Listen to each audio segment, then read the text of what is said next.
keep your hands, arms, legs, and feet inside the vehicle at all times, as well as remain seated at all times. If you plan on taking any pictures today, make sure you hold on to your phones or cameras tightly, as we cannot stop for any personal belongings. And yes, that does include any children on board. Looks like we're stuck in a little bit of a traffic jam, but that's okay. Some of the animals we might see today are actually located right above your head at the Animal Spotting Guide. If you see any animals on the Animal Spotting Guide that I do not see, please feel free to yell at me. That's the only permission I give you for today. So I can share a little bit about the animals that we might be there.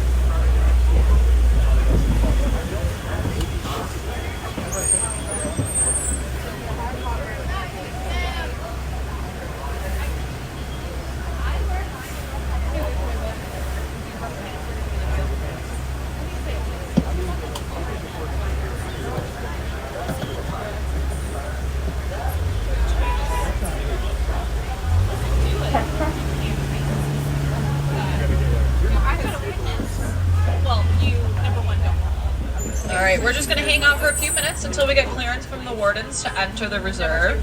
The first area that we are going to be entering is Little Aturi Forest. You'll notice when we enter Little Aturi Forest that it is densely populated with vegetation. All of the animals in the forest have become acclimated to it and do camouflage very well in the high vegetation. There we go. And it looks like one of the first animals we're going to be spotting is on our left-hand side. It's the saddle-billed stork. The saddle-billed stork is actually named that because of the yellow saddle-billed shape on top of its bill. These guys are really cool because it is said that they might be mating for life, but also because they don't make any vocalizations to talk to each other. They actually will just rattle those very long bills. Now over on our right-hand side, right behind that tree over there, you might be able to see, copy. When we go around the bend, hopefully we'll get a better view at their backside, and you'll see that they have stripes almost like a zebra, but they're actually not related to the zebra at all. They're most closely related to the giraffe. If you were able to get closer, you'd see that their heads are kind of the same shape. They both have ossicones, which are those fake little horns on top of their head. Their necks are very long, and the shape of their skull is very similar. Did I already say that?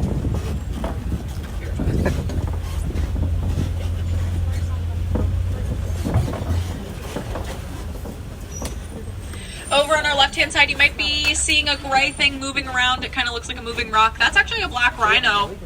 Black rhino are the smaller of the two rhino species that are native to Africa. They only weigh about 3,000 pounds. It's like nothing at all. There's another saddle-billed stork right on our right-hand side, posing. Thank you. He's like, who are you talking to? Me?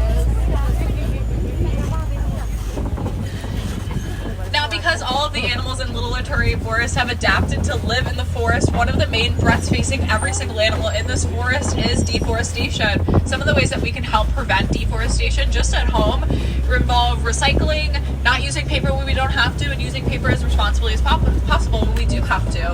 On our left-hand side, it looks like some of the last animals we're going to see. The light gray ones are called the greater kudu. These are all females because they don't have horns. Behind that are the bongo, which are actually called the ghosts of the forest. Both the males and the females do have the horns. Oh, they are called, thank you. Good segue. They're called the ghosts of the forest because of their timid nature. They're not often seen by people, but unfortunately the ghost of the forest has gained a new meaning for them. Because of deforestation, their populations have declined so greatly that it's hard to find them just because there's so little of them. Now we are leaving Aturi Forest and we are entering the Safi River. So what I want you guys to do is take a good look at the water as we pass by it, just in case an animal might be living inside of it. Bless you. All of the animals that live in Safi River are what we call semi-aquatic animals, which means that they don't spend 100% of their time underwater, but they do spend a large majority of their time in or near the water, such as on our left-hand side, the pink-backed pelicans. Pelicans are some of the oldest species of animal in the world. There are about 8 different subspecies of pelicans. The pink-backed pelicans are named the pink-backed pelicans because during breeding season, their backs turn pink. Pink-backed pelicans are also what we call colonial nesters. That means that they will nest in groups of upwards of 20 to about 500 different nesting pairs.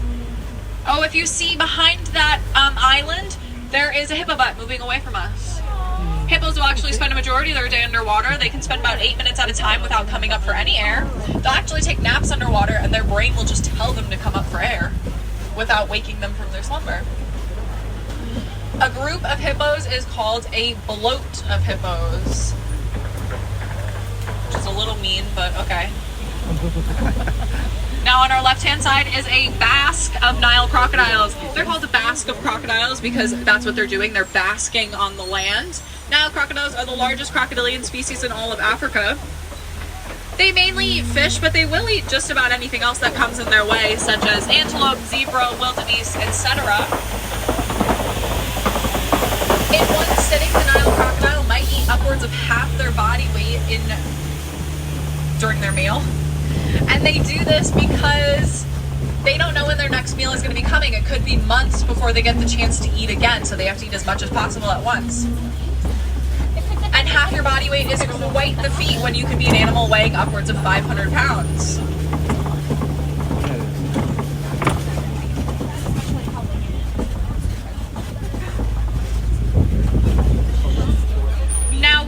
To be entering the savannah, but before we enter the savannah, I want to turn your attention to this tree on our right hand side. This is a baobab tree. It's also nicknamed the tree of life, and as you notice, it is leafless. It'll be leafless for about 9 months out of the year, and that is due to the fact that it is trying to conserve as much water as possible.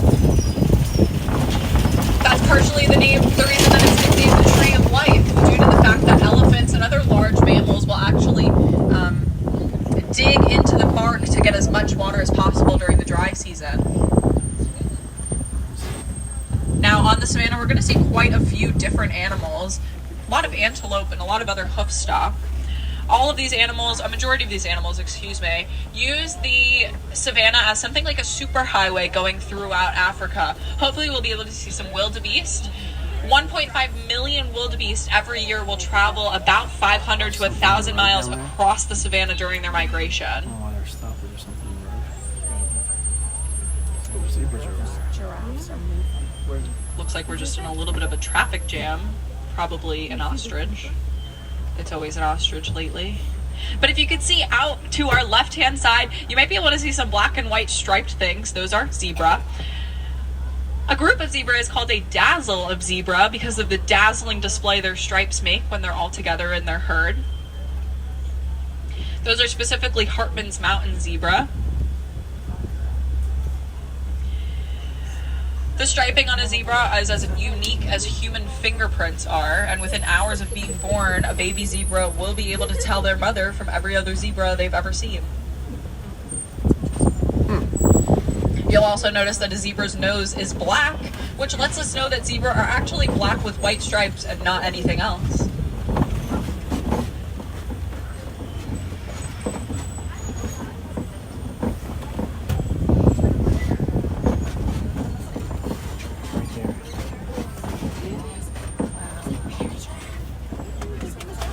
It's a baby. Is it big or is it baby? It's a baby?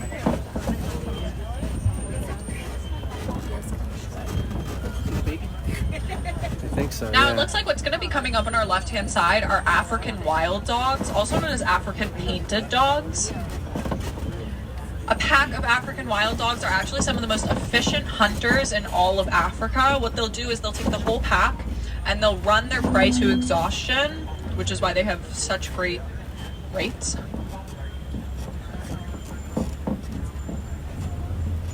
African wild dogs actually aren't even related to dogs very closely. One of the ways that you can tell that is because most dogs have 5 toes. These guys only have 4. I don't know if I want to get close enough to count them, but I'll take their word for it.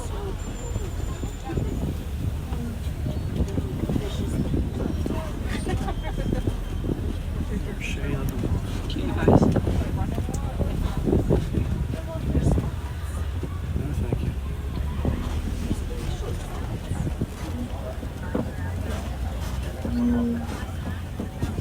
Now, also coming up on our left-hand side is going to be my favorite, the Ankole cattle. They're one of the only domesticated animals that we have on the reserve. Ankole cattle are also called Watusi cattle because they were first domesticated by the Watusi people.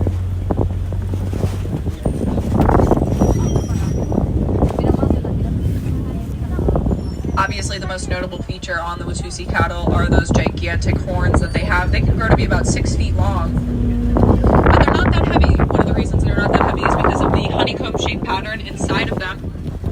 Behind Ankole cattle, excuse me, are some sable antelope sitting down back there. Those are sable antelope. We know that because of their sable coloring. Sable is a kind of brown color. Sable antelope, you'll notice that their horns actually curve over their back. That's a deterrent for predators jumping on their back. Ankole cattle are actually not used for their dairy or meat production. They're more so used as a status symbol all throughout Africa. The wealthier you are, the more Ankole cattle you might have. If you see over on our right-hand side, there's that all-brown Ankole cattle. He is the bull of the herd that resides here. He also has the longest horns. Good for him.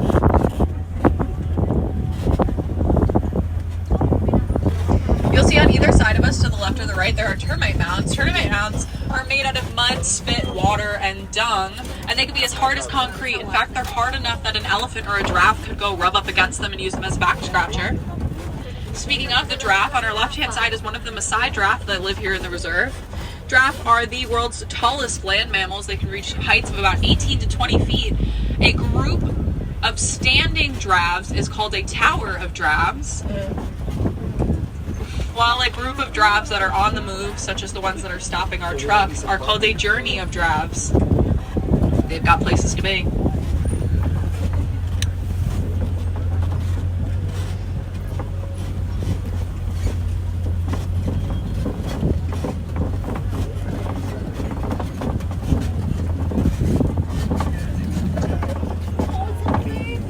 Don't quote me on it, but I think that zebra calf was just nursing.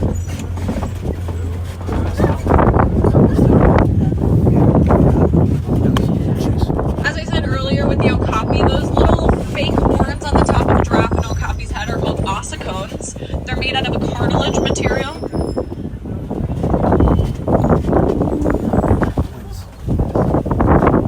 When a giraffe is first born, they're not actually attached to their head yet. It takes a few months for them to get hard enough to solidify to the skull. That's because I couldn't imagine them coming out any other way.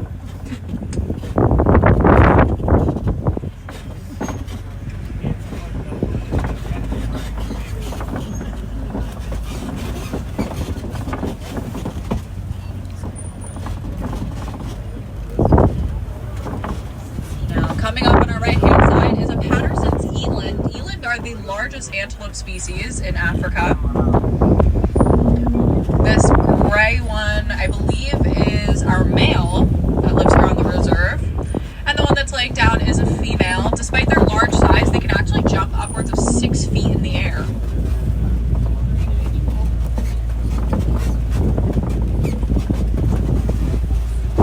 As you can see, both the male and the female eland have horns.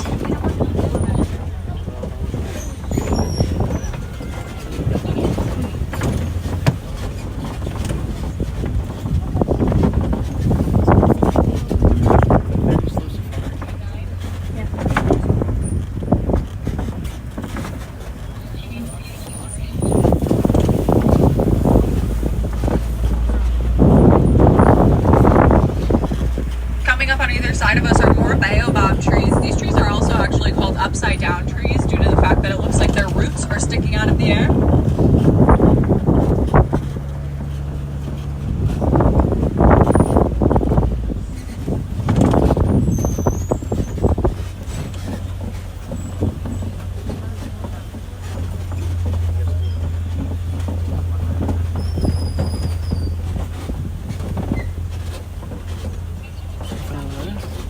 Nothing there.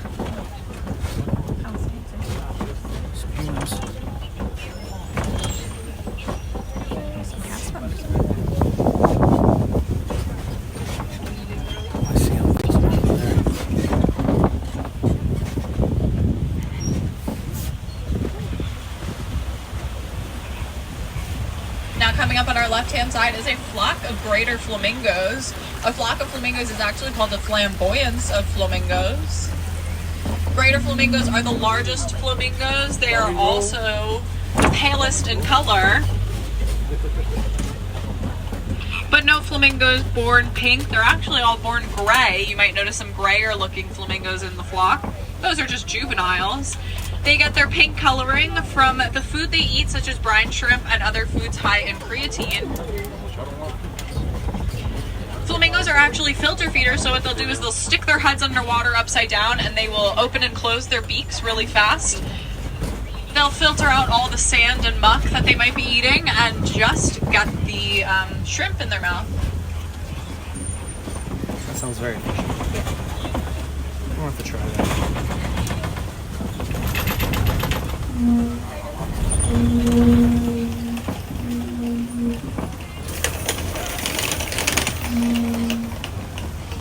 Also coming up on our left-hand side is some more birds. These are actually the world's largest birds. These are ostriches. These are female ostriches. We know they're female ostriches due to their coloring. These are kind of a gray-brown color. If we saw some males, they would be a more distinct black and white color. Due to their large size, ostriches cannot fly, but they use their little wings to actually help them steer as they run upwards of 30 miles an hour. An ostrich is one of the only animals to have 2 toes, and it has eyes bigger than its brain. Wow. You might have seen those very long eyelashes that they have. Their eyelashes are used to help keep sand and dust out of their eyes.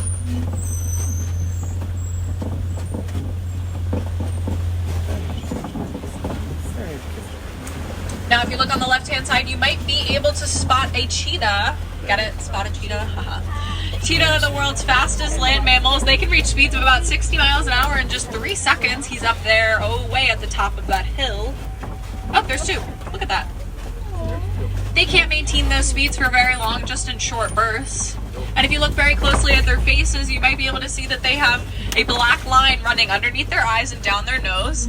It acts as a kind of reflectant to the sun, almost like you might see an NFL player on a sunny game day wearing sunblock under their eyes. They have that because they're one of the only predators that hunts during the day. Most other predators choose to hunt at night, such as the lions. Lions are actually considered nocturnal animals. They sleep for about 20 hours a day, and then they'll wake up at night to do some hunting.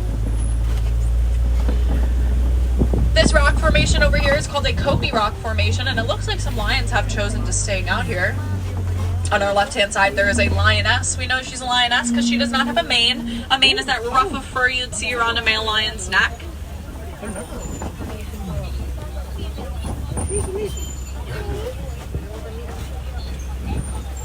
Lionesses do most of the hunting and the pride. The males will stay home, do some stay-at-home dad stuff, do some protecting. On our right-hand side, you'll see this little brown antelope over here. He's called a Bontebok.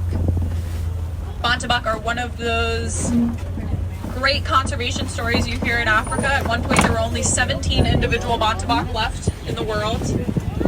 Early 1900s, that was. Thankfully, due to breeding programs and reserves like ours, their numbers have been able to grow. You can see how sleepy these lions can be. On a nice savanna day, a lion's roar might be able to be heard anywhere from 5 to 6 miles away, but the lion's roar you might have heard in the movies, The Lion King, is actually most likely a tiger's roar. A lion's roar is much more bass in sound. It almost sounds like a low groaning noise, not that ferocious roar you might be familiar with. And while Simba in Swahili does mean lion, Pumbaa in Swahili did not mean warthog, it meant the foolish one. Over on our left-hand side, you might be able to spot some warthogs, though they are very good at camouflaging into their element. Warthogs are the largest burrowing animals in all of Africa. What they'll do is they'll dig their burrows out with their tusks, and then they will back up into them, so their tusks are sticking out as a deterrent from predators coming in. And it looks like at some point, our ostriches were over here. On our right-hand side, you can see a clutch of ostrich eggs. One ostrich egg is the equivalent of about 12 chicken eggs, and they are so strong that you could even stand on top of them without it cracking. You can see the warthog off in the distance over there. Ostriches tend to put all of their eggs in one nest, so there might be upwards of 40 ostrich eggs in one nest, but only about 20 of those eggs will be incubated. The most dominant female in the area is the one that sits on the nest and the one that chooses which eggs are incubated.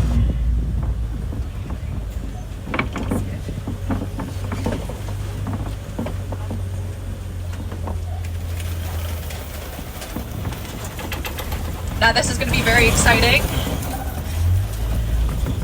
The goats that are Warden's Keep, these are Nigerian dwarf goats, have actually recently had babies. A baby goat is called a kid. So on our left-hand side, if you look very closely, you're going to see some very little dwarf goats. Those are in fact the baby goats. Nigerian dwarf goats are some very popular livestock from Africa. One of the reasons they're so popular is because their milk is very sweet. But another reason that they're so popular is because of their small size. It doesn't take a lot of land or feed to feed them. Aw, cuddly goats.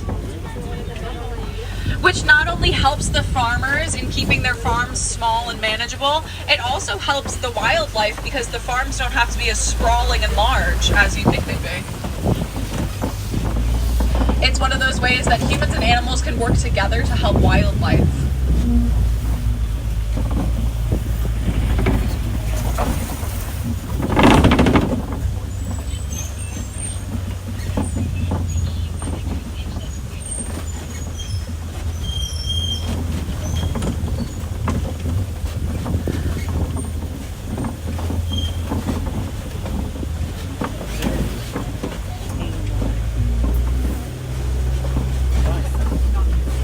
Talks a little about some of the ways we can help conservation at home, such as supporting wildlife reserves like the Harambe Wildlife Reserve or recycling paper products. But one way that you can help people today,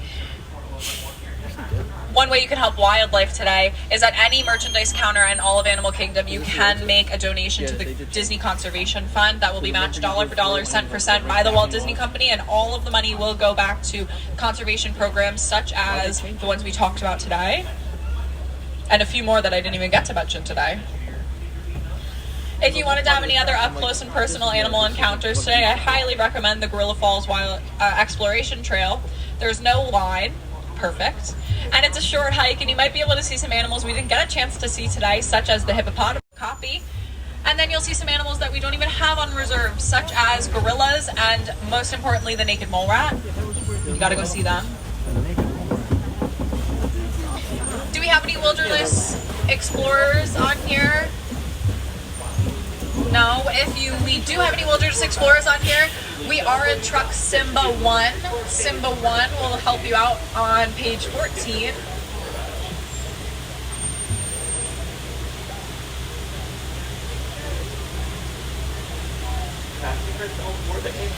And it looks like we're just in a little bit of a traffic jam, but it's great because we stopped right here where you can enjoy the ambiance of the waterfalls around you, do some meditations.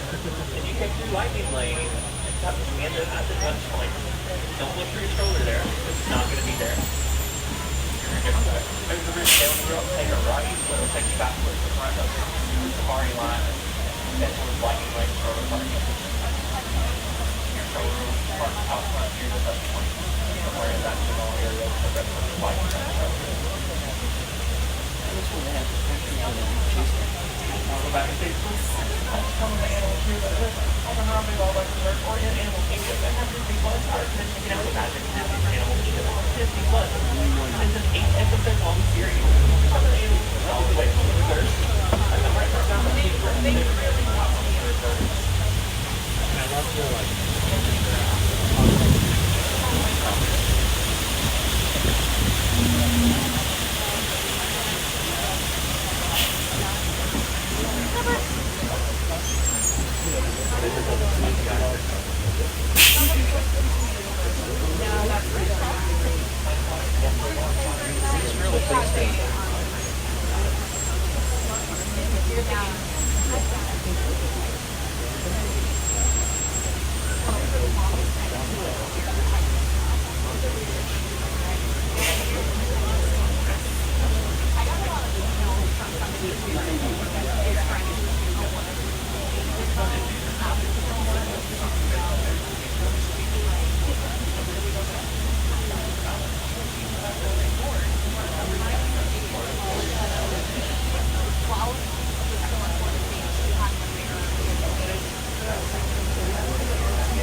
Shout them real loud up to the front and I might be able to answer them for you.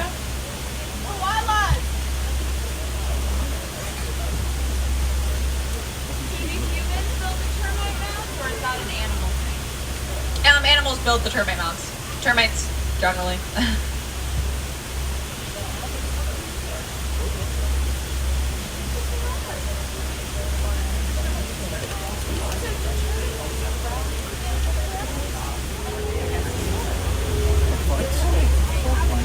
Alright, I don't know if anybody has a stroller or an ECV with them, but if you were in Lightning Lane, your stroller or your ECV is going to be all the way to the front, back where the line started. If you had a stroller and you were in standby, your stroller will be like halfway down the line. And we're going to unload in just a few minutes, thankfully.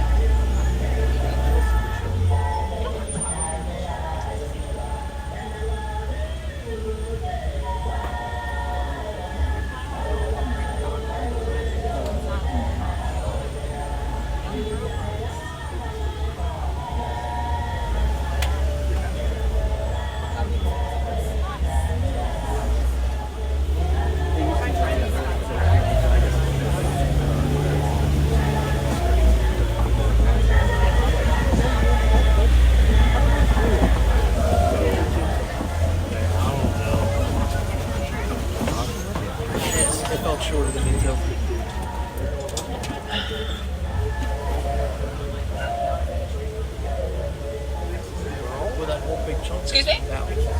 That's a good question. I'm pretty sure they've been here since Animal Kingdom opened back in '98. Okay.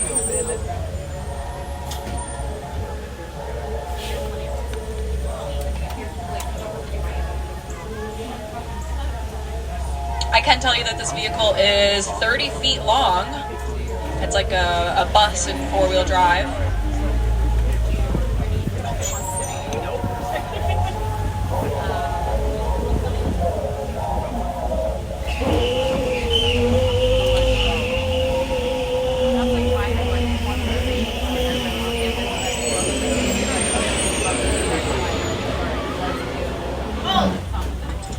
All right, everybody, make sure you watch your hands, arms, legs, and feet as your doors open on your right. Thank you again for being so patient, and make sure you do have all of those personal belongings, again, including those kids.